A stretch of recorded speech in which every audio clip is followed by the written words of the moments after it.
15-й комплексной спартакиады среди обучающихся общеобразовательного РПГ Якутии.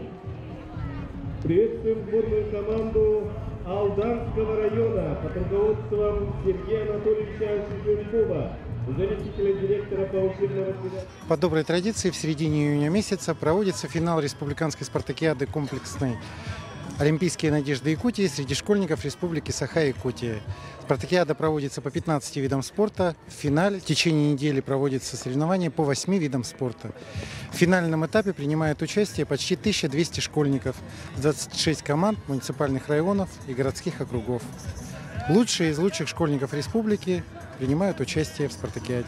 Победители данного мероприятия, безусловно, являться будут кандидатами в сборную команду республики. Директора детско-юношеской спортивной школы Улунского ВУЗа, отличника физической культуры и спорта Республики Саха-Якутия, почетного работника общего образования. Планируем попасть в тройку призеров.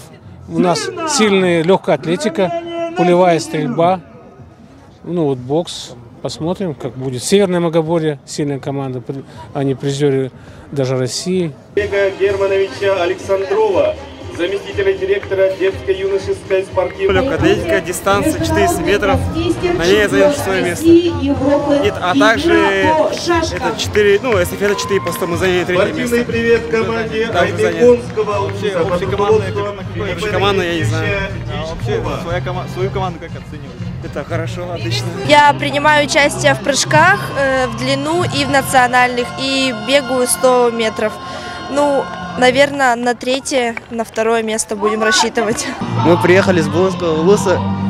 Я участвую на бег 400 метров эстафеты и барьерный бег. Рассчитываю на призовые места. А команда на какое место рассчитывает? Первое.